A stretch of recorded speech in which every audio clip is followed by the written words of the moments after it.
Hola, buenas tardes, buenos días en algunos de sus países.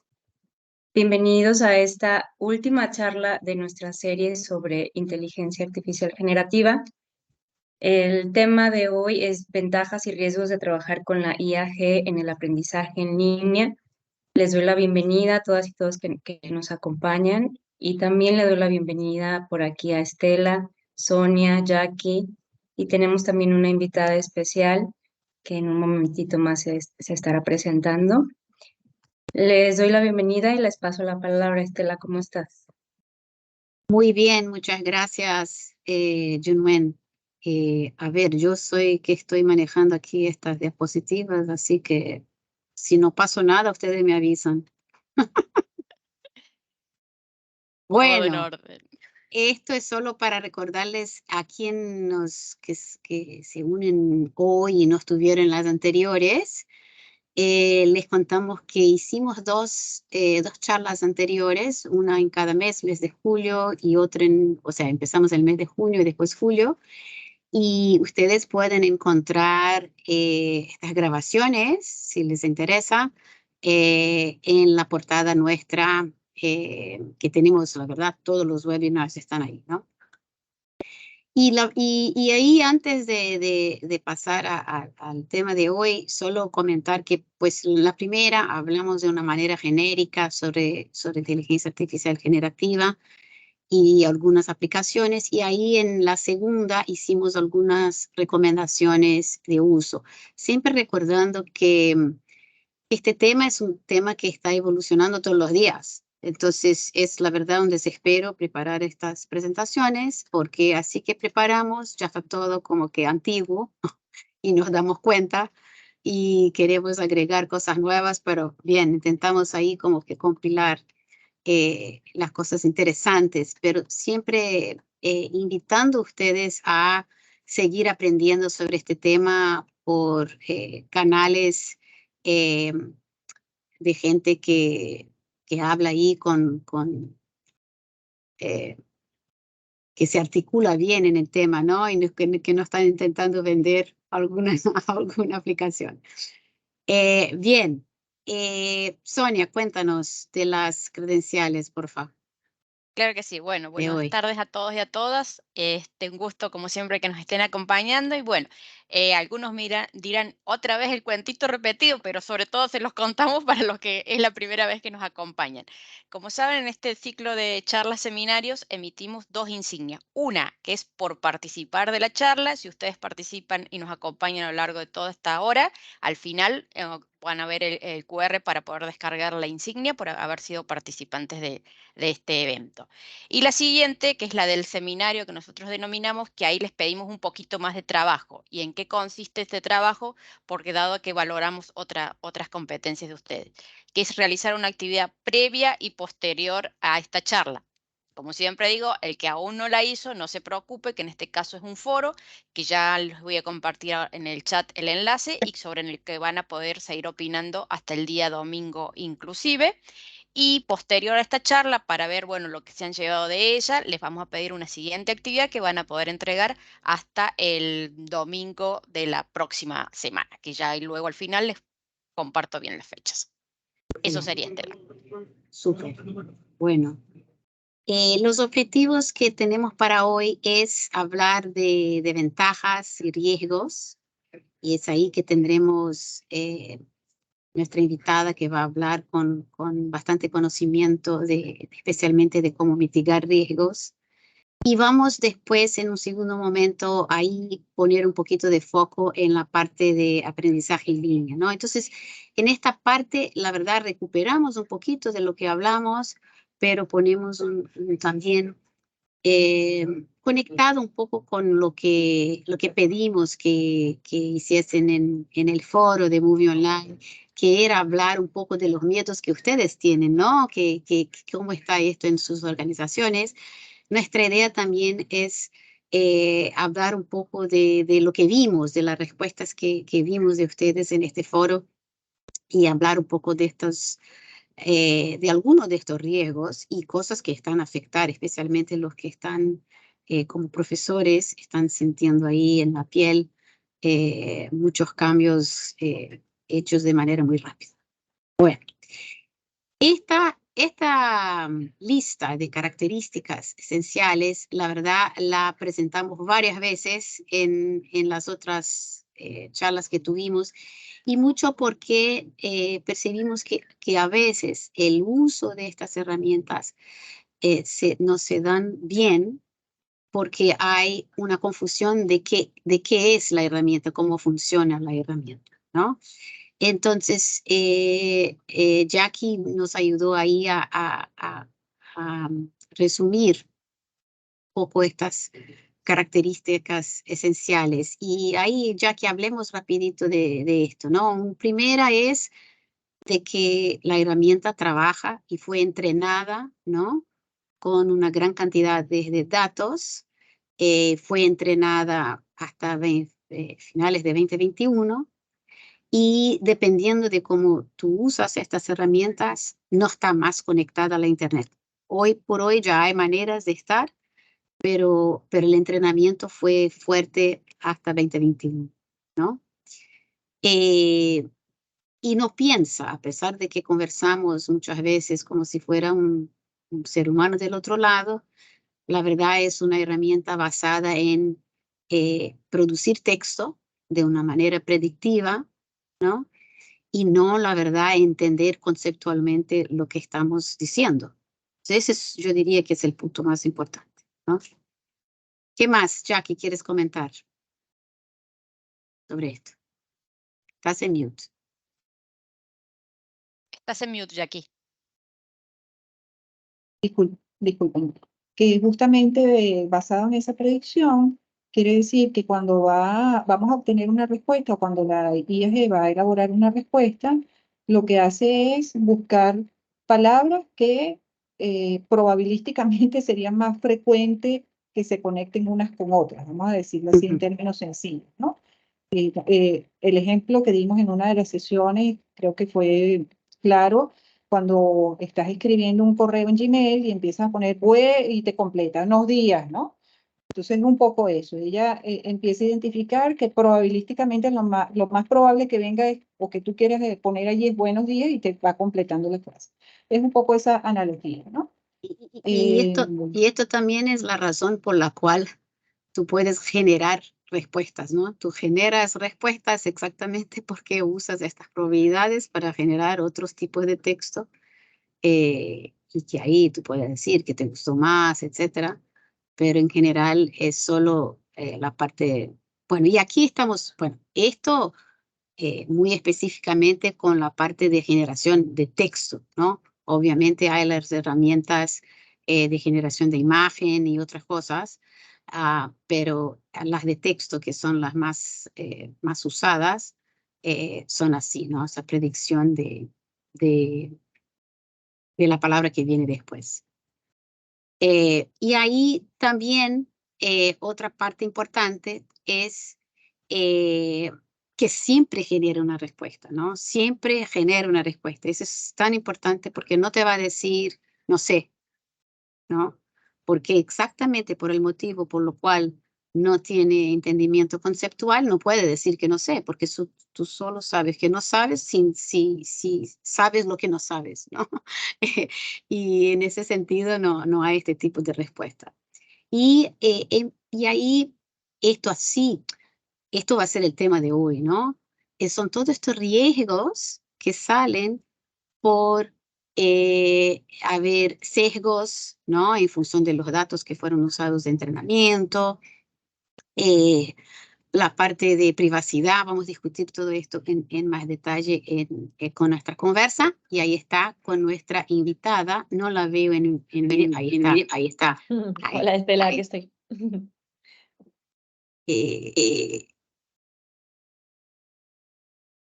Estela, Paré de presentar. Sí, un minutico. Ok.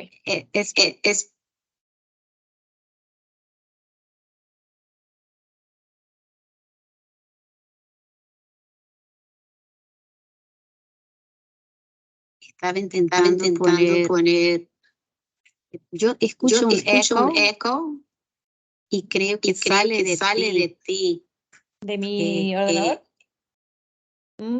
Sí, Sí, Lucía. No sé cómo podría... ¿Por qué fue esto que estás intentando? Sí. ¿Me conecto desde otro dispositivo? No sé qué será mejor. ¿Y tú tienes audífonos? Sí, dadme un segundo que los busco y me conecto ahora con audífonos. Un segundito. Súper. Bueno, vuelvo entonces a esta parte para que no... estoy presentando, ¿no, Sonia? ¿Me confirmas? Sí, se está viendo, Estela. Sí, súper. No, volviendo a esto, porque quería pasar para Lucía. Esta parte de sesgos es también un componente importantísimo de tener en mente, porque muchas veces se queda un poco escondido, ¿no, Jackie? O sea, no notas, porque son sesgos a veces muy pequeños, pero que las respuestas son dadas por un entrenamiento que, ¿no? Basado en datos que ya fueron hechos, que tenían sesgos y luego la respuesta tiene sesgos. Bueno, ahí está. Lucía. Hola, Estela. ¿Me escucháis mejor ahora? ¿Se me escucha bien? Perfecto. Y sin eco. Perfecto. Súper, Bueno. excelente. Bueno. Me haré llevar el ordenador a revisar, a ver por qué ha pasado eso. Pero bueno, me alegro de que me escuchéis. Sí, bueno, les cuento que tenemos hoy, estamos súper contentos de tener hoy con nosotros Lucía Latorre del Tech Lab. Le voy a pasar la palabra para que ella, porque ella es mucho mejor de contar quién es y qué hace que yo. Y así te paso la palabra, Lucía. Bienvenida. Buenísimo, muchas gracias, Estela. Y bueno, os quiero saludar a todos y a todas. Mi nombre es Lucía Latorre, yo trabajo en el Banco Interamericano de Desarrollo, concretamente en el área de tecnología, en un pequeño laboratorio que llamamos Tech Lab. Dentro de Tech Lab hacemos diferentes cosas que luego os vamos a contar con más detalle y además tenemos algunos ejemplos del trabajo que hemos hecho concretamente con Generative AI.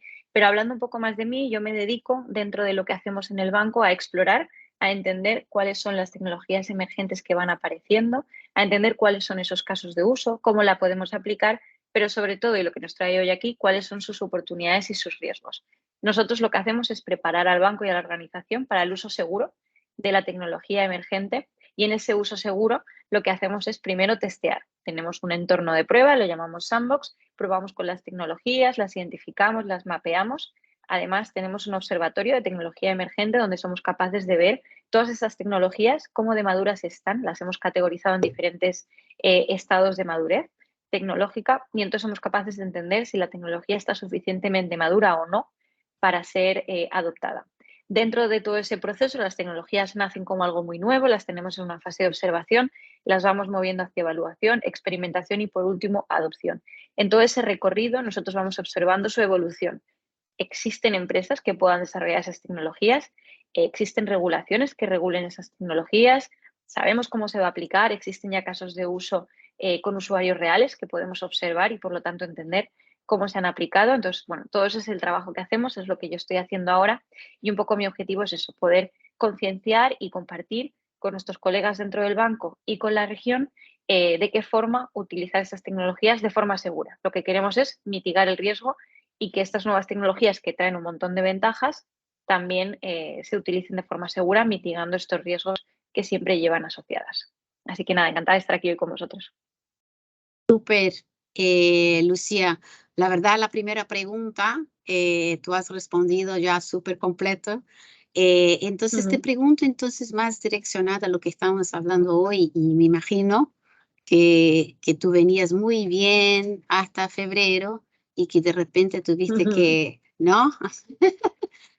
Entrar full en un único tema, me imagino, sobre esto de inteligencia artificial generativa. Entonces, si tú puedes contar, bueno, qué está haciendo el Tech Lab en este tema y cómo avanza el BID en esta área, ¿no? Por supuesto. Como digo, nosotros trabajamos y exploramos todas las tecnologías nuevas que van saliendo. Hay tecnologías que se acaban graduando y por lo tanto pasan por todas las fases muy rápido y hay otras que tardan más, ¿no? Entonces, el año pasado estuvimos muy focalizados en el metaverso, estuvimos trabajando muchísimo con este tema, haciendo un montón de presentaciones y de pruebas piloto Y este año, como dices, Estela, nos ha tocado centrar todo nuestro trabajo en inteligencia artificial generativa. Es una tecnología que ha llegado de golpe. Nosotros lo teníamos en nuestro radar, en nuestro observatorio lo teníamos en observación, una tecnología que teníamos monitoreada, la entendíamos, pero por ahora no habíamos visto ningún caso de uso real y de repente de un día para otro creció hasta llegar al punto de adopción en menos de 6 meses. Eso ha sido algo increíble para nosotros. Totalmente. Era algo que además no habíamos visto antes, sí. Porque hay que decir que metaverso sí aún no sabemos muy bien cómo se va a adoptar, etcétera. Es una tecnología que se ha movido rápido, pero no tanto como inteligencia artificial generativa. Sí, esto Y que entonces, comentas es tan importante porque esto tiene un impacto justo en los riesgos, ¿no? Exactamente, la rapidez es como llegar a algo y no tener nada preparado, ¿no? No tener nada sólido para decir, pues es así que vamos, ni términos de adopción por parte de las grandes, ¿no? O sea, yo creo que tomó muchos despreparados, ¿no?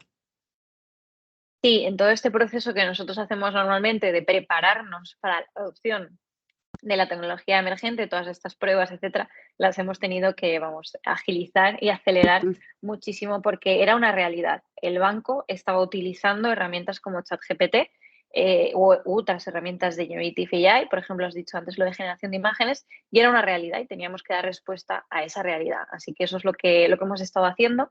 Desde el laboratorio hemos escrito un reporte, Tech Report sobre Generative AI, ha salido internamente, pero ahora va a salir hacia afuera, os lo compartiremos a través de Estela cuando salga público.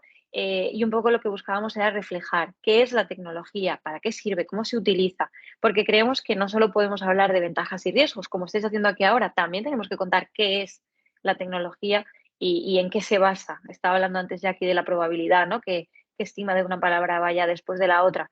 Eso es algo que queremos nosotros también compartir, que la organización y nuestros clientes, más allá de saber cómo utilizarla de forma segura, etcétera, también entiendan qué es. Entonces, bueno, eso lo hemos publicado ya. También hemos hecho una serie de Tech Talks, son una especie de podcast donde hemos entrevistado a gente de Microsoft. Internamente también hemos entrevistado a algunas personas para lo mismo, para concienciar sobre la tecnología, sobre su uso, pero también sobre sus riesgos. Luego vamos a hablar de los riesgos y no voy a entrar ahora, pero tiene ciertos riesgos éticos. Entonces, la Oficina de Ética también ha colaborado y bueno, es un trabajo que estamos liderando desde tecnología, concretamente desde Teclac, pero apoyándonos en un montón de actores y colaborando. Eso es un esfuerzo conjunto, una iniciativa a nivel grupo y bueno, estamos ahí avanzando poco a poco. Una de las cosas que hemos hecho también es este listadito de Golden Rules, de reglas de oro, que luego vamos a ver. Sí, pero quería antes de hablar de la regla de oro, quería resaltar algo que tú estás diciendo, porque nuestra audiencia puede aprovechar esta conversa no solo para aprender este contenido, pero toda la parte que tú cuentas de proceso, ¿no?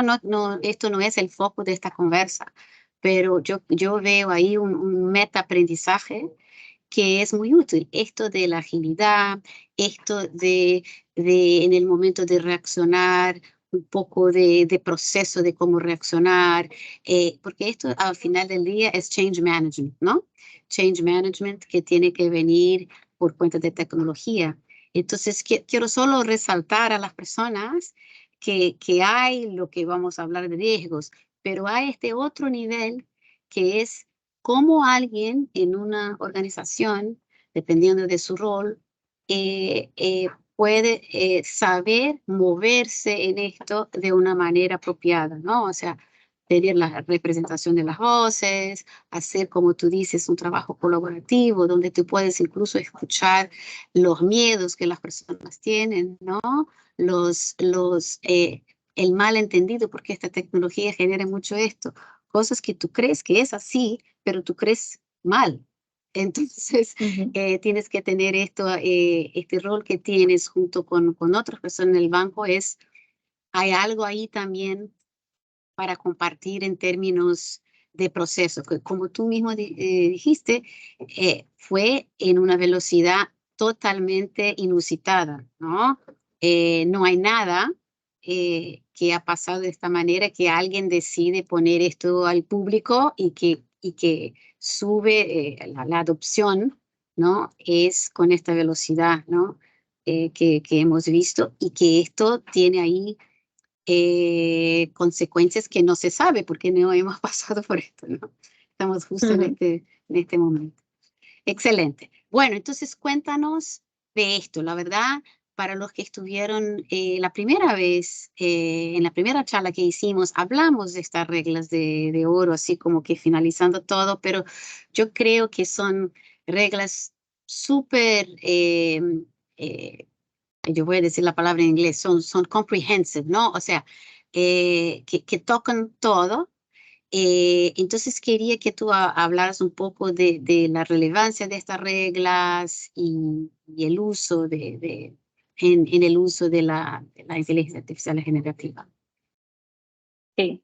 Sí, nosotros creamos estas 6 reglas, estas best practices for a safe use, para el uso seguro, porque pensábamos que era importante orientar a nuestros compañeros y a la organización sobre cómo utilizarlo de forma segura. Decimos de forma segura, pero también es de forma ética, ¿no?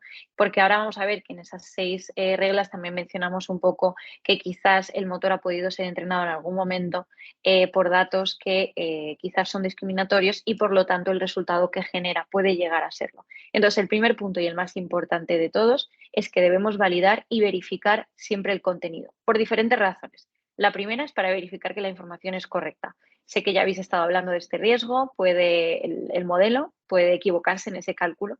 Cuando estima o calcula cuál es la palabra que va después del anterior, se puede equivocar, puede no interpretar bien alguna cosa y por lo tanto puede tener alguna información que no sea veraz. Entonces, es nuestra responsabilidad verificar y validar esa información. Si es posible, siempre pidiendo las fuentes para referenciar esas fuentes y primero verificar la fuente y luego, por lo tanto, referenciarla. Entonces, ese es el punto más importante. En segundo lugar, validar y verificar la información generada para ver si cumple o acaba, digamos, infringiendo algún tipo de normativa ética. La información generada es discriminatoria, tiene algún tipo de bias. Debemos de asegurarnos y estar seguros de que todo lo que ha generado este tipo de herramientas cumple con la normativa del banco, que nosotros lo que buscamos es pues una integración ética de toda la información. Entonces, bueno, eso es muy importante, poder verificar que no haya ningún dato erróneo ni ningún dato discriminatorio, porque al final, si vamos a compartir ese contenido, nosotros seremos responsables y por lo tanto tenemos que verificarlo todo. En tercer lugar, tenemos una regla que es de las más importantes, pero solo aplica a herramientas públicas, porque ahora os cuento que también tenemos y estamos trabajando en un proyecto corporativo, pero para herramientas públicas, como por ejemplo ChatGPT, tenemos que tener cuidado de no compartir información confidencial o sensible. Tenemos que estar seguros de que todo lo que estamos compartiendo en nuestro prompt con la herramienta es información pública, que perfectamente podemos encontrar en Internet, porque el modelo muchas veces, no siempre, pero muchas veces, utiliza la información que le proporciona a un usuario para reentrenar el modelo. Entonces, esa información podría quedar expuesta y almacenada dentro de la data que tiene ya el modelo. Entonces, si alguien le hace una pregunta, podría responder con la información que nosotros mismos le hemos facilitado. Entonces, si queremos que traduzca algo, que mejore un email, que redacte algo en base a un texto previo, toda esa información que le estamos copiando para que nos la mejore, nos la traduzca o nos la resuma, podría quedar expuesta y podría en algún momento volverse pública. Entonces, intentar siempre utilizar información que no sea confidencial. Luego también tenemos un punto muy importante que hace referencia a la propiedad intelectual. Como sabemos, esta tecnología lo que hace es generar contenido en base a un contenido existente.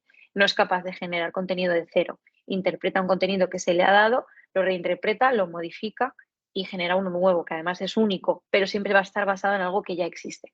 Entonces debemos de tener cuidado, sobre todo en imágenes, que no haya algún tipo de derecho de autor o algún copyright, lo mismo en textos. Entonces, por eso es importante lo de solicitar las fuentes para verificar si son correctas y, por lo tanto, poder referenciar al autor original.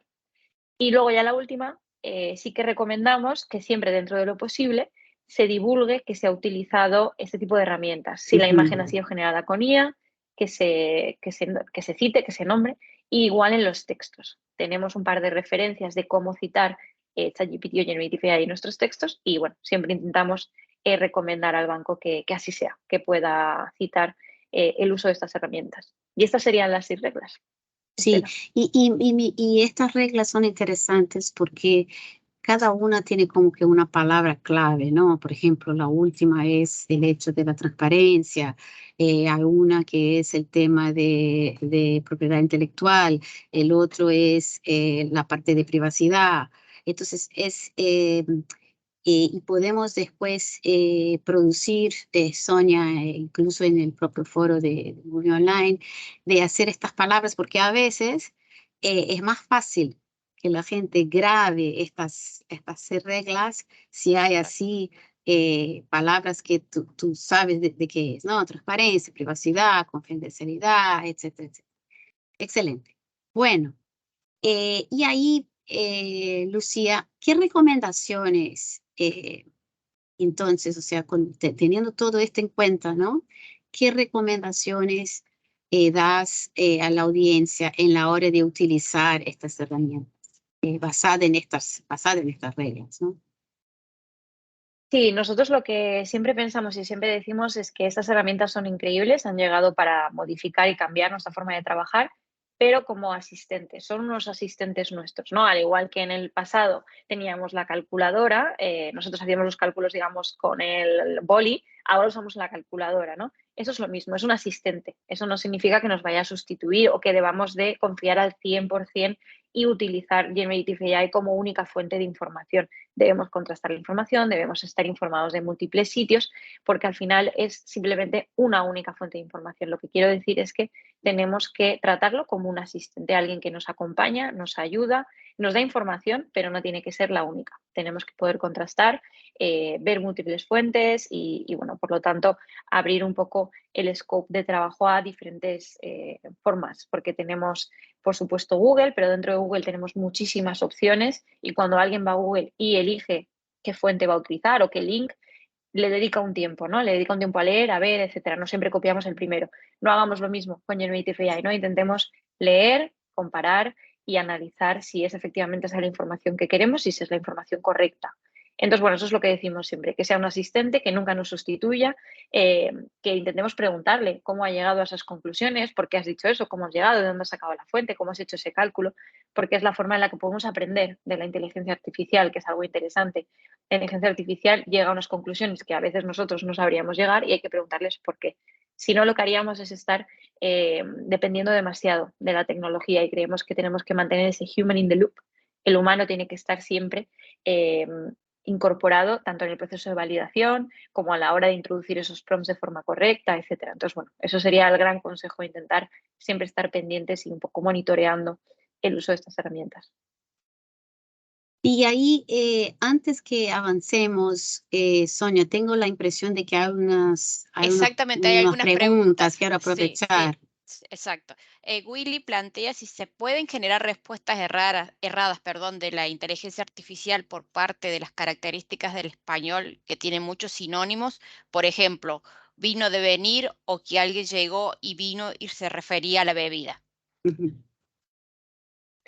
Mi opinión, y no soy absolutamente experta, pero mi opinión es que eso es raro, porque al final el modelo lo que hace es interpretar un contexto de palabras, no palabra por Ujú. palabra. NLP, Sí. que es Natural Language Processing, sí que identifica una palabra, la extrae y te da el resultado. Entonces ahí se podría equivocar.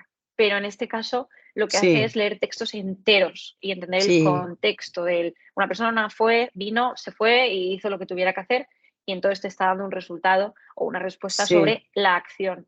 Sería raro que se equivoquen en esas palabras. Y esto es la gran diferencia de mirar lo que tenemos ahora con lo que, por ejemplo, ya teníamos, ¿no? La verdad, ya teníamos en nuestro día a día varias relaciones con inteligencia artificial en previsión de la próxima palabra de una cosa, pero ¿cuál es la gran diferencia? Es que tú estabas apuntando para textos muy corticos, ¿no? No tenías cantidad, como mencionó Lucía, no tenías una referencia anterior, ¿no? De gran cantidad de texto para crear este contexto que menciona Lucía.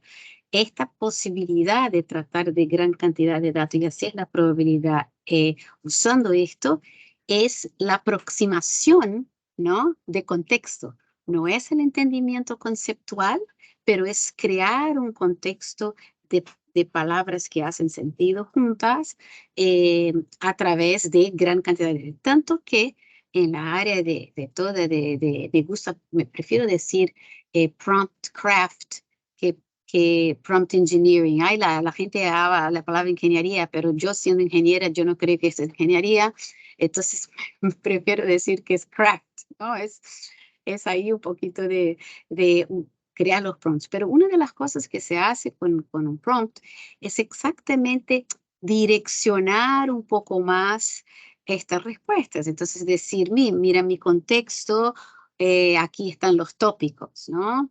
Este es el tono, ese es el estilo. Entonces todas estas cosas, la verdad, son como informaciones que ayudan a hacer esta cosa más polida, ¿no? En relación a respuestas que estamos buscando.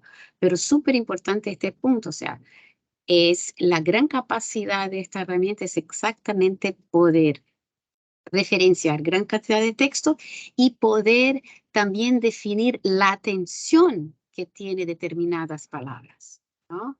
Es muy interesante este tema de la atención que ha sido una gran publicación que salió, no sé, hace unos 2 años sobre esta importancia de decir esta palabra es la palabra importante en una frase y después, por ejemplo, decir que es otra palabra importante cambia completamente la manera como se trata, ¿no? El texto. Tenemos otras Excelente. consultas, Estela, Diga, que si les comparto. diga. Bueno, Willy también comentaba un poco la importancia de citar el contexto cuando uno genera o formula el prompt, que era un poco en la línea de lo que estabas comentando.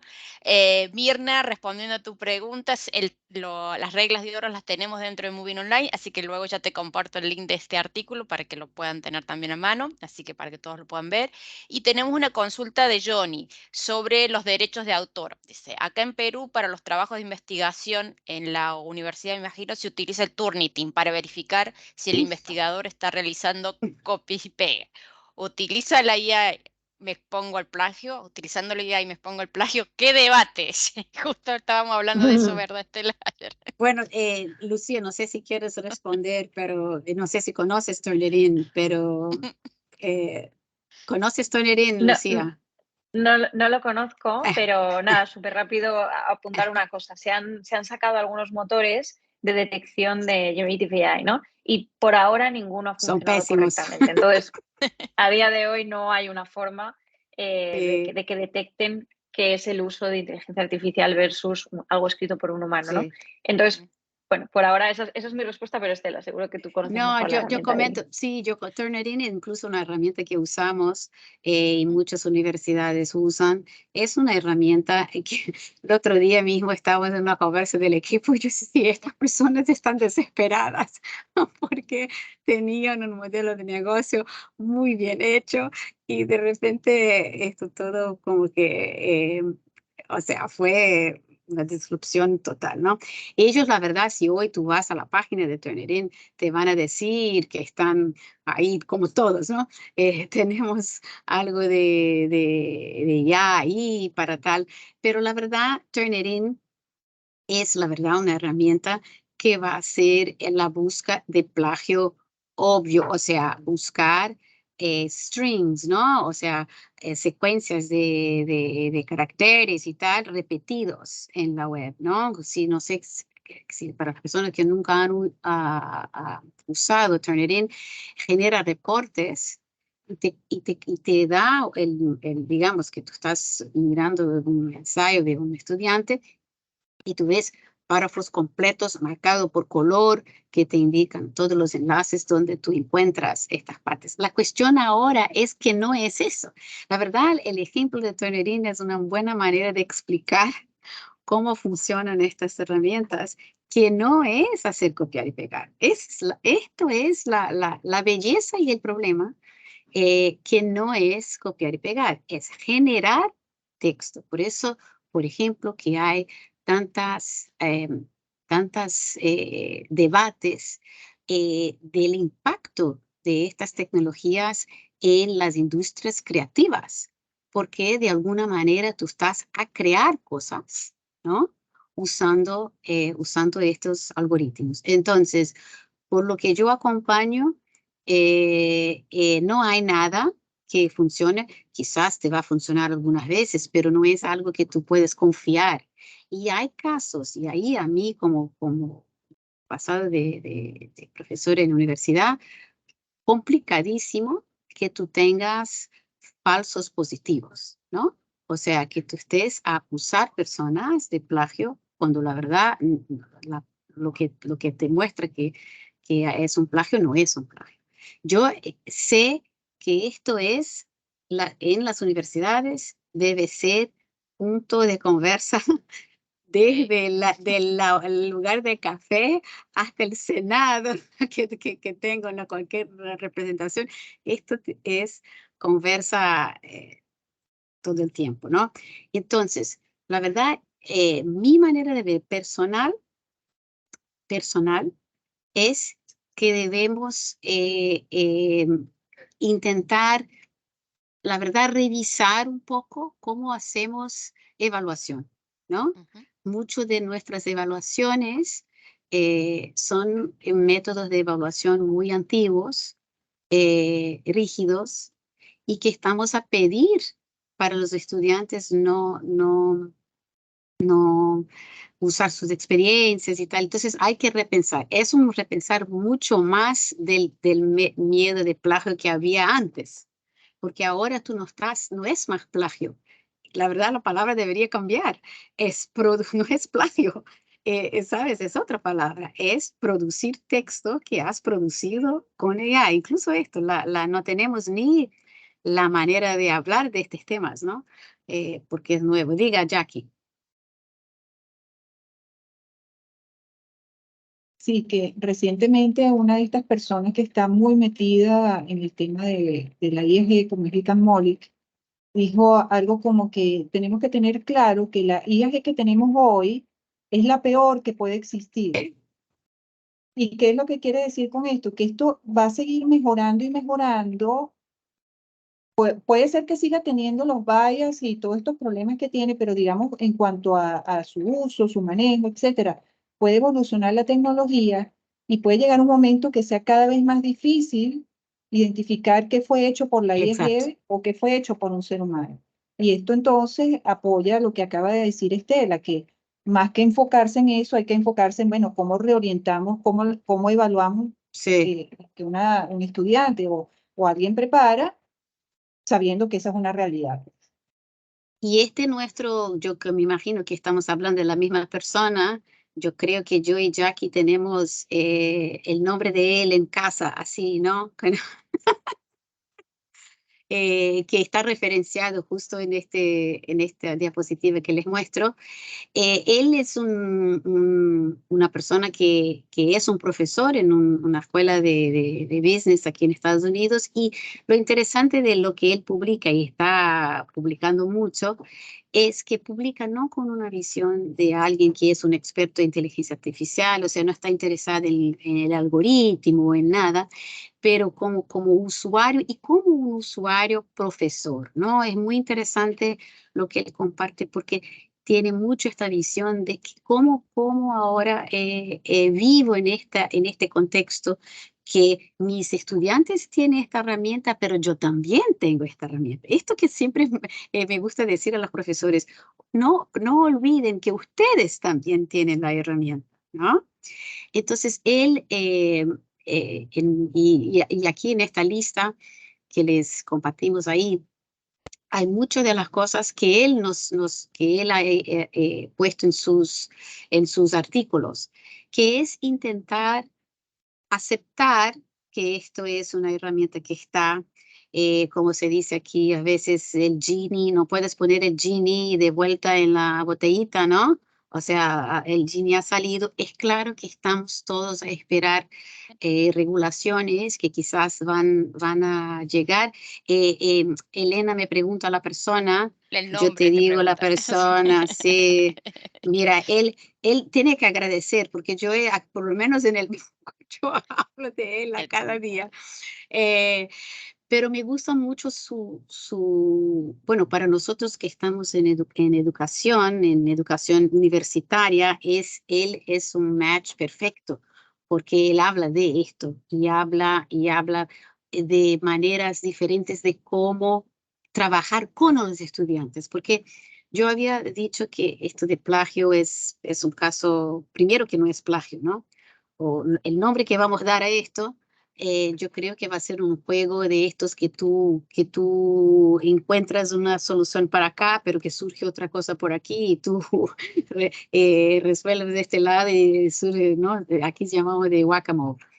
No hay solución. Entonces, lo que él propone es que esto tenemos también una otra responsabilidad, especialmente los que tienen estudiantes o están en algún contexto educacional de adultos, es que esto va a ser parte de la vida de estas personas en también su hogar de trabajo, ¿no? Entonces, que quizás tenemos que entender que tenemos una responsabilidad y esta responsabilidad conecta con las cosas que mencionó Lucía, que es enseñar que tenemos que usar esto de la manera correcta, ¿no? Todas estas seis reglas de oro deberíamos estar en nuestras clases ya haciendo esto. ¿Sabes? Netiquette. Tenemos netiquette, ¿no? En los cursos, ¿no? Ah, tengo que hablar con fulanito de esta manera. Pues va a haber un etiquette de AI, ¿no? Nuestras políticas tendremos que absorber esto y su actitud es una actitud muy positiva, él es muy positivo sobre esto y intenta incluso ser creativo en traer estas herramientas como parte de su práctica pedagógica. Entonces, además de enseñar cómo usar, de dar actividades donde involucra el AI como parte del proceso de pensar. Ahí yo hago un paréntesis en esto. Él no hace este paréntesis, pero yo lo voy a hacer. Que hay que tomar cuidado cuando metemos algo así en una actividad, porque estamos también en un momento donde el digital divide, ¿no? O sea, las personas que tienen acceso y las personas que no tienen acceso, está cada vez más aparente, ¿no? Queda cada vez, no queremos reforzar esto. Recuerden, ustedes muchos que están aquí fueron parte de un montón de webinarios durante la pandemia, ¿no? Hablamos de esto todos los días, hablamos de conectividad, hablamos de las personas que tienen, las personas que no tienen, que no podemos crear esquemas que refuerzan esto, que refuerzan esta división. Entonces, esto es lo mismo con ella. Y esto es una de las preocupaciones de las universidades y de las personas en la área educacional, es que esto va a generar, refuerza estas divisiones de quién tiene acceso y quién no tiene acceso. Estoy un poco ahí desfasada de lo que estamos mostrando, Jackie. Oriéntame, porque tú sabes que yo me quedo perdida muchas veces en mis pensamientos. No, y No, el chat está muy movido también, veo que se están Sí, contestando varios entre ellos. Bueno, excelente. y es un tema que da para mucho, ya lo sabemos, ¿verdad? Bueno, así, Y pero te cedo la palabra a sabes, ti. claro, pero ¿sabes qué me pasó por la cabeza ahora? Salió ahora, pero voy a decir porque me vino en la cabeza ahora. Que un poco de esta conversa de traer el AI como una ayuda es muy similar a nuestra actitud de decir que los estudiantes pueden trabajar con alguien, ¿no? Siempre somos así, no, esta actividad es individual, no puedes mirar esto, no puedes tener ningún insumo de ningún lado. Entonces, un poco yo creo que la dirección de traer esto como una herramienta que te ayuda es también la misma cosa que decir, sí, tú puedes conversar con tu colega, tú puedes conversar con tu papá, tú puedes, ¿sabes? Y hacer las actividades un poco más distintas, ¿no? En lo que queremos evaluar. No sé si quieres hablar, Jackie, de estas figuras que comparte Ethan en sus sí, publicaciones. sí, claro, con gusto. Bueno, por lo menos él nos propone como distintos usos pedagógicos de la herramienta, siempre teniendo presente los riesgos, que después vamos a ver algunas técnicas o algunas recomendaciones, ¿no?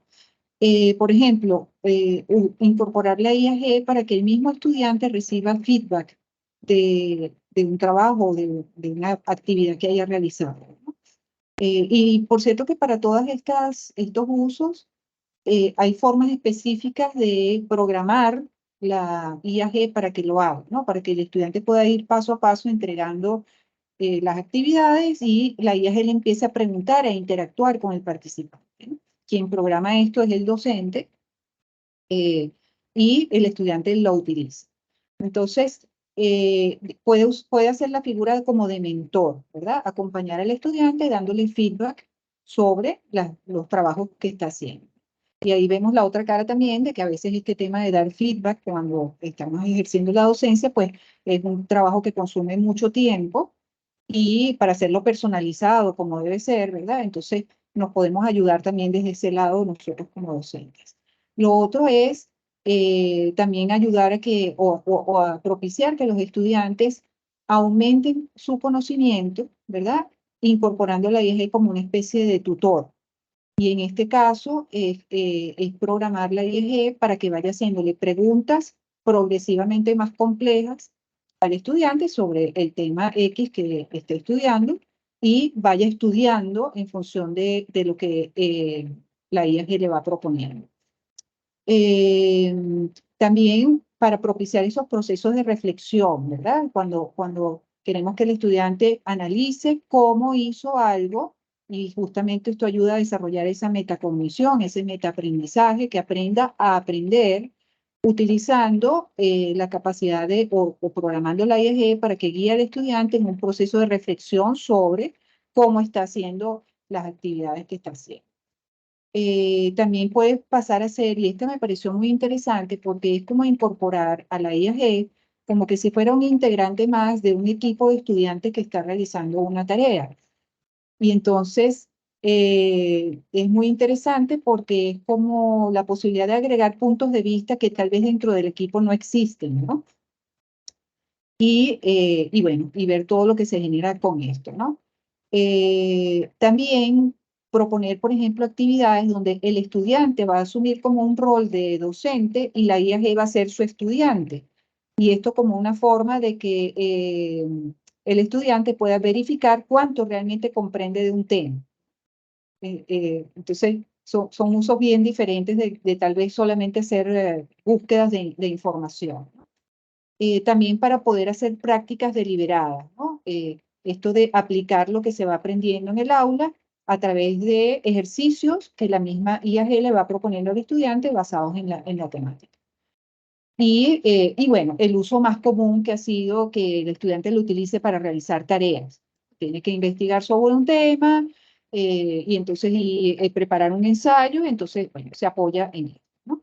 Nuevamente, todo esto, si bien son ventajas que pueden ayudar en el proceso de aprendizaje, pues no están exentas de los riesgos.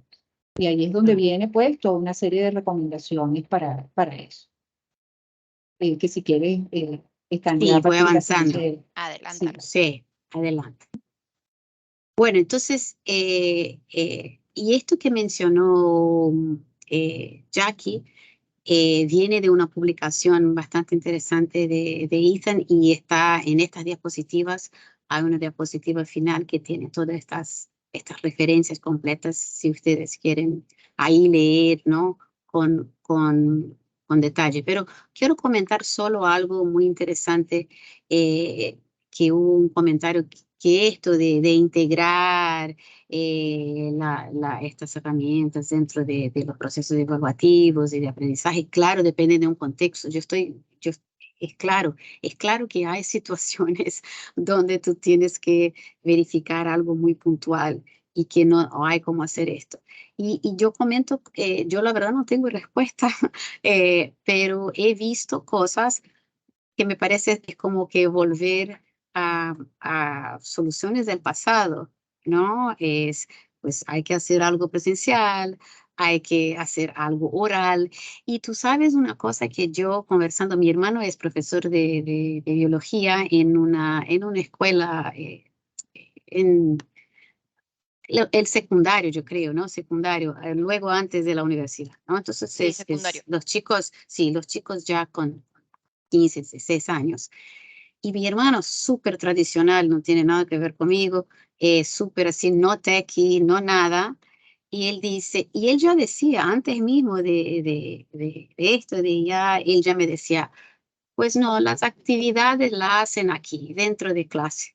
Todas aquí dentro de la clase. No doy nada para hacer en casa. La hacen todas las que yo quiero evaluar, son todas, por otros motivos, ya había decidido. Y ahí quiero conectar con ustedes aquí que son de educación en línea y tal, quiero conectar que esto era la base de la aula invertida. No sé si ustedes recuerdan, pero ¿qué era qué era la propuesta de una aula invertida? La propuesta de una aula invertida era, tú vas a consumir contenido en casa, ver videos, y a las actividades, el aprendizaje activo, tú vas a hacer aquí. Entonces, quizás tenemos en nuestras manos algo ahora que se encaja perfectamente, que ahora la gente que no ha adoptado aula invertida es obligado a adoptar aula invertida, porque es la única solución para esta cuestión, ¿no? Es hacer la parte activa en un momento en conjunto, ¿no? Bien, Tenemos un ahí interesante ciclo sobre aula invertida, así que si les interesa, sí, les voy a a los que no compartir el saben link nada, también. claro, a los que no saben de aula invertida, es solo para decir como es, nada se crea, todo se aprovecha, ¿no? Exactamente. Muy bien.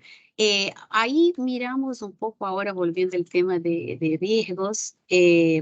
Vamos ahora a tratar algunos riesgos en particular de cómo, y un poco es tomar lo que nos compartió Lucía de una manera general y ver estas cosas bien aplicadas a la situación del aprendizaje en línea. Entonces, ahí, Jackie, cuando tenemos riesgos de cuestiones de discriminación y violación de privacidad, ¿cuál es la manera de mitigar estas situaciones?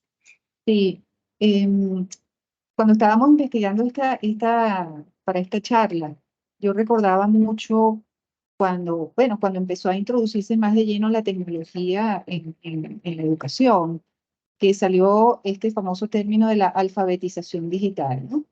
Ujú. Y que tiene que ver no solamente con saber usar la tecnología, sino también saber usarla con criterio y previendo o sabiendo a qué riesgos se expone, y era de ambas partes, tanto del docente como del estudiante, ¿no? Yo creo que aquí seguimos hablando de este tema, ¿verdad? De la alfabetización digital, pero exponenciado por el boom que ha tenido la IAG, ¿no? Entonces, independientemente de la IAG, todos estos temas tienen que ser un tema de conversación en el aula, ¿sí? Es decir, esto hay que hablarlo, tienen que hablarlo los docentes con los estudiantes, tiene que ser conversado dentro de las instituciones. No es tapar el problema, sino, bueno, exponerlo y orientar a los distintos actores para que puedan utilizar y estar atentos a estos posibles riesgos de discriminación y sobre todo esto de violación de privacidad. Recordemos, por ejemplo, que cuando se empezó a introducir el uso de los dispositivos móviles, ¿verdad? Para tomar clases, etcétera, bueno, esto se exponenció también, ¿no? Y muchos casos que han habido incluso de bullying y este tipo de cosas para ciertos estudiantes, ¿no? Por el uso de los dispositivos. Bueno, con esto, con más razón, hay que tener mucho cuidado porque es mucho más abierto si se quiere. Lo otro es, sin duda, formar al estudiantado en evaluar ese tipo de riesgo. O sea, aquí no es solamente aprender a utilizar la herramienta, sino aprender sobre estos riesgos y a tener el criterio para evaluar cuándo puedo colocar algo en la herramienta que pueda representar un riesgo de privacidad o un riesgo ético o un riesgo de discriminación, etc. Y alguien había colocado en el chat el tema de que para qué nivel educativo estamos hablando de estas cosas, ¿no? Y eso es un factor que hay que considerar la edad y la etapa educativa del Sí. estudiantado. Probablemente para algunas edades, bueno, el uso tendrá que ser mucho más limitado o incluso evaluar si se debe utilizar. Y lo otro es cómo se utilizaría dependiendo del nivel educativo. Pero digamos que el punto clave aquí es hacer esto consciente, ¿no? Que entendamos qué significa esto de la discriminación y la posible violación de privacidad.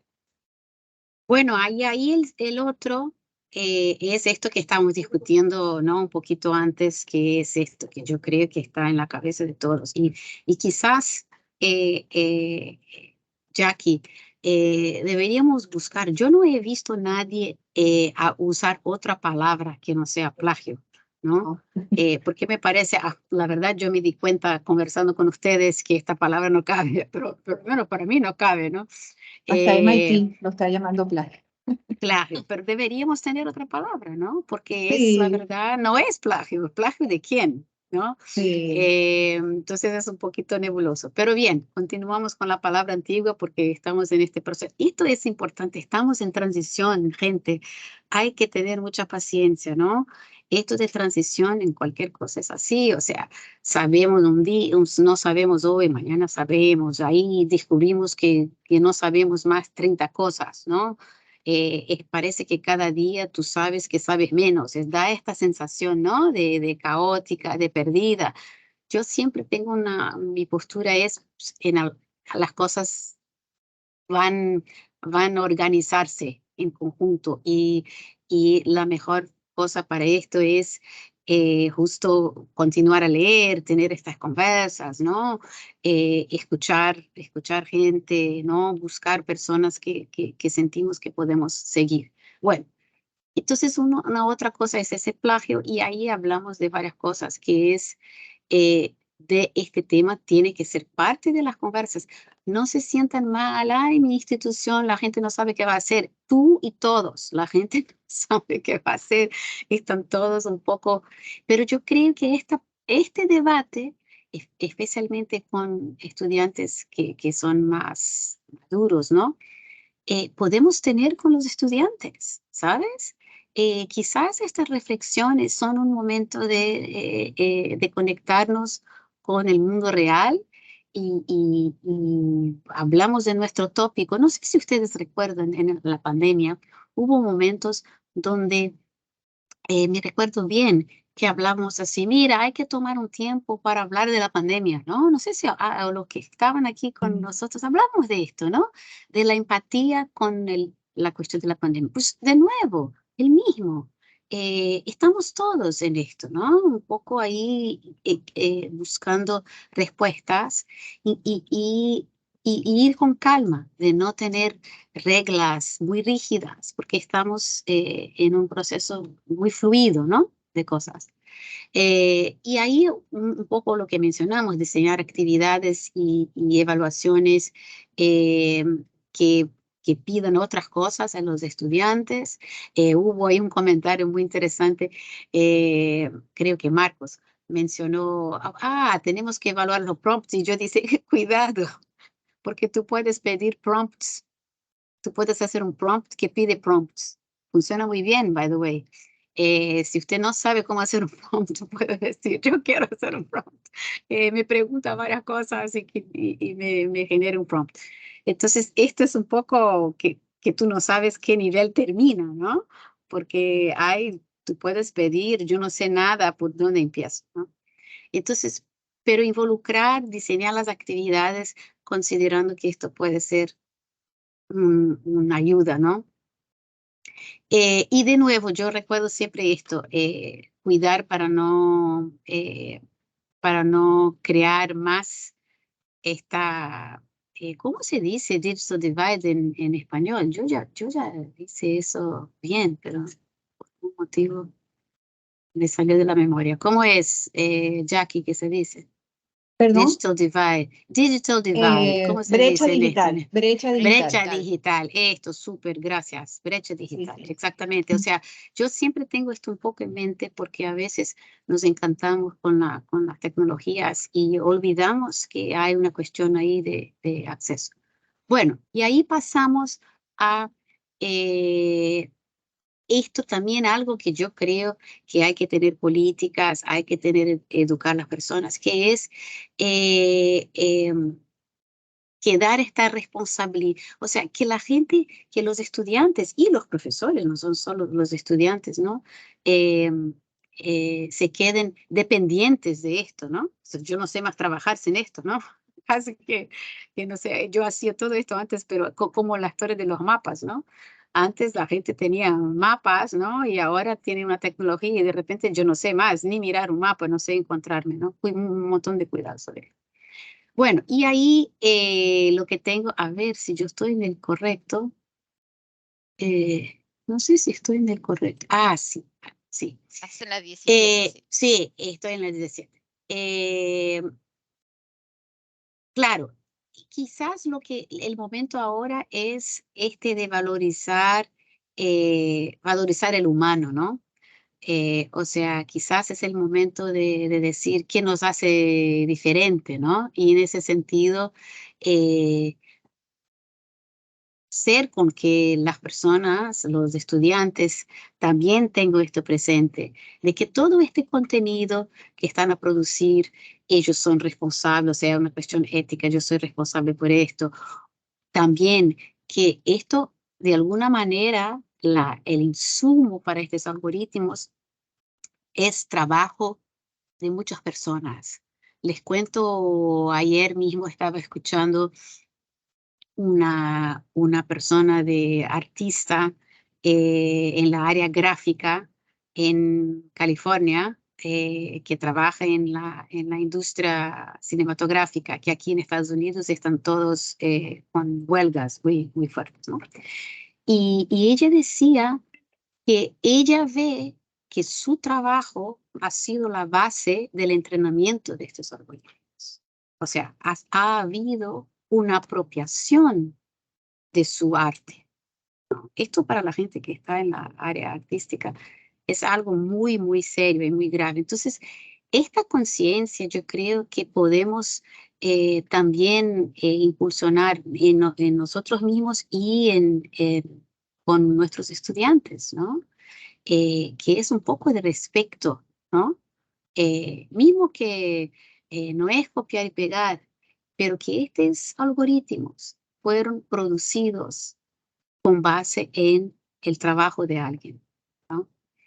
¿Qué más, Jackie, que dejé de comentar sobre esto, que no hablamos? Que aquí también se trata como de llevar a los estudiantes a pensar en otro nivel, digámoslo así, ¿no? Es decir, no limitarnos con que, bueno, hice la tarea o no la hice con la IAG, sino cuestiona eso que te dijo la IAG y argumentame qué piensas acerca de eso, ¿no? Es un poco lo que va esta diapositiva de desafiar a los estudiantes a que sean los humanos en el circuito. Y analiza lo que ella te está diciendo y justifícame por qué consideras que te parece bien o no te parece bien, y dime incluso en qué fuentes te basarías tú para justificar eso, ¿no? Entonces, esto es como llevarlo a otro nivel, no solo de hacer las tareas, ¿no? Incluso cómo complementaría el estudiante el resultado que le dio la inteligencia artificial con sus propias perspectivas, ¿no? Entonces, creo que eso es una buena parte de propiciar una forma distinta y evitar un poco estos riesgos que a veces pensamos de que el estudiante se va a acostumbrar a hacer todas las tareas con la IAG, ¿no? Sí. Y después, finalmente, a ver, disculpa, no pasé Sí, la diapositiva exacto, que aquí. se quedó en la Sí, misma. pasé para mí, pero no para ustedes. Y finalmente es esto reforzando un poco más esto que ha dicho Jackie, ¿no?